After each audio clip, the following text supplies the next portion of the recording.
Hello అండి, welcome to మాహెరా సింగరా YouTube channel.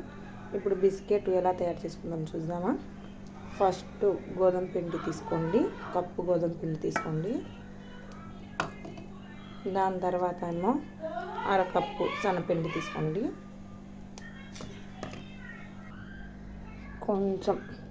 కొంచెం salt తీసుకోండి, ఎక్కువ వేయమాకండి. ఒక అర స్పూన్ ఏమో తినే సోడా వేసుకోండి. ఒక స్పూన్ ఏమో బొంబాయి రవ్వ తీసుకోండి, ఉప్మా రవ్వ అంటారు కదా, సన్న రవ్వ తీసుకోండి. ఇప్పుడు మేము ఏ కప్పుతో పిండి తీసుకున్నామో ఆ కప్పుతోనే పంచదార తీసుకున్నాము.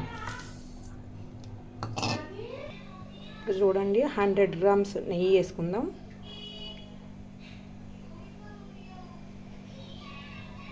నెయ్యి వేసేసి గ్రైండ్ చేసుకున్న పంచదార పొడి వేసుకుందాం.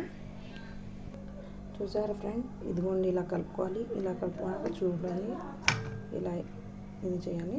చేసినాక చూసారా ఫ్రెండ్స్, ఇంత లుండ తీసుకోవాలి, నిమ్మకాయ సైజ్ అంతా. కొంచెం ఇలా ఆయిల్ మొత్తం ఆయిల్